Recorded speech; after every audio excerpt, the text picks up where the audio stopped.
Ever since Trump's return to office, his administration has been mired in corruption allegations.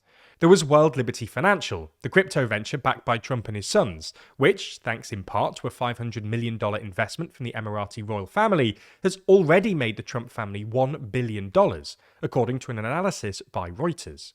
There was the $400 million jet that Qatar apparently gifted to Trump personally. And there's now a lot of evidence to suggest that, since the war in Iran, insiders, and judging by the sudden increase in Trump's own trading volumes, possibly the president himself, have been making obscene amounts of money on the stock market by investing minutes before Trump's market-moving Truth Social posts. However, earlier this week, we saw perhaps the most eyebrow-raising case yet, when it was announced that, in exchange for Trump dropping his $10 billion lawsuit against the Internal Revenue Service, or IRS, the US government would be both using taxpayer money to create a $1.8 billion fund for victims of, quote, lawfare, and also apparently banning itself from investigating Trump's tax affairs, or those of anyone even vaguely associated with the president, now or in the future. So, in this video, we're going to explain why Trump sued the IRS in the first place, and the insane deal that the president has now apparently negotiated with his own government.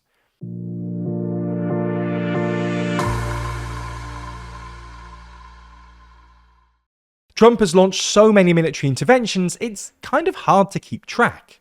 So, in the latest issue of our magazine, Too Long, we go instance by instance to work out what Trump's doing across the world and if he's launching a holy war. That's just some of 80 pages in the magazine, because there's more in Too Long than you'd expect.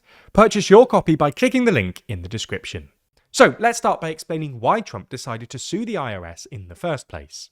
Between 2018 and 2020, an IRS contractor named Charles Littlejohn illegally obtained the tax returns of thousands of wealthy individuals, including Trump's.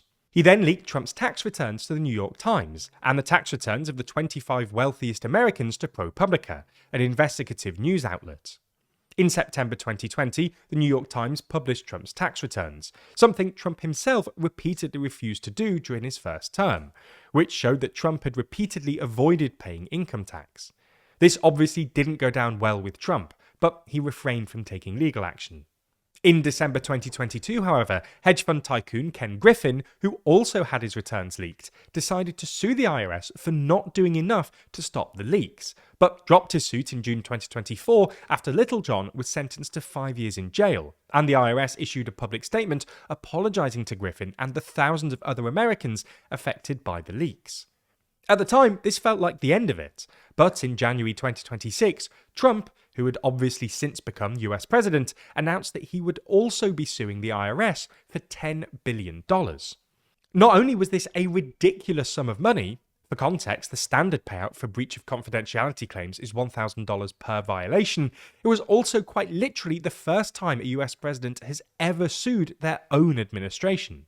This immediately turned the whole thing into, well, a complete farce. This might sound partisan or somehow anti-Trump, but it really isn't. The Attorney General at the time, who was supposed to be representing the government in the case, was Trump ally Pam Bondi, who bent over backwards to avoid releasing the Epstein files for Trump and described him on multiple occasions as, quote, the greatest president in American history. Trump didn't even try to pretend it was anything other than a stitch-up. In a telling moment of candor back in February, barely a week after the lawsuit had been announced, Trump admitted to NBC's Tom Yamas that the lawsuit had, quote, already been won. Bondi was removed from office in April, but has since been replaced by acting Attorney General Todd Blanche, who used to be Trump's private defense lawyer.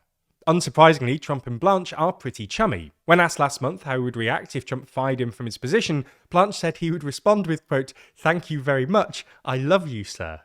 CNN also reported last week that other Department of Justice or DOJ officials suggested Blanche recuse himself from the IRS investigation and any other cases that involve President Donald Trump in his personal capacity. But Blanche refused, and on Monday this week, he announced that the DOJ and Trump had come to a sort of plea bargain. The terms of this deal are utterly astonishing. In exchange for Trump dropping his $10 billion claim, the DOJ apparently agreed to do two things. First, they agreed to create a $1.8 billion fund using taxpayer money to compensate victims who have suffered, quote, weaponization and lawfare for their politics. The DOJ insists that there are, quote, no partisan requirements for access to this money, but it's pretty clear it's going to be spent on Trump's allies, given its board, who will decide how the money is allocated, is to be appointed by Trump's attorney general. More evidence, if any was needed, that this is essentially a partisan exercise comes from the fact that expenditures won't have to be made public, and the fund is due to expire before the next election, which means only Trump's administration will get to spend the money. Second, the IRS also agreed to drop at least some audits into Trump, his family, and his businesses. When this was first announced on Monday, it was reported that the IRS would only be dropping pending or ongoing audits into Trump, Donald Trump Jr., Eric Trump, and the Trump Organization, including an outstanding one into those tax returns the New York Times published in 2020, which could have apparently cost Trump as much as $100 million. However, on Tuesday, Acting Attorney General Todd Blanche signed and published a one-page document which stated that the United States releases, waives, acquits, and forever discharges each of the plaintiffs from, and is hereby forever barred and precluded from, prosecuting or pursuing any and all claims against not only the plaintiffs of the original case, but also, quote, related or affiliated individuals or parties. In other words, this document seems to be implying that the IRS will not only be dropping any pending audits into Trump, his eldest sons, and the Trump Organization, who brought the original case against the IRS, but is also essentially barred from pursuing any future claims into the heretofore tax returns of not only the original plaintiffs, but basically anyone or any company even vaguely associated with Trump. Of course, it's very hard not to see this as at least a glaring violation of the rule of law, if not naked corruption. Trump's defenders might argue that the Democrats, or perhaps even all politicians, are also corrupt, but we would say two things here. First, even if you accept the premise, it is, at this point, very hard to deny that Trump is more corrupt than any of his predecessors. And second, the answer to political corruption obviously isn't more corruption. Furthermore, American voters should remember that corruption is bad not just because it's essentially immoral, or at least that's what most people believe, but also because, on a more basic level, corruption ultimately leads to cronyistic and incompetent government. Now, you're probably looking to learn more about this story and keep up with how it progresses, and the first place you're going to start is online.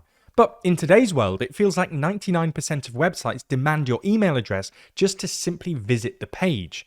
So you type in your email to access the site quicker, but unknowingly, you've now put your online safety at risk.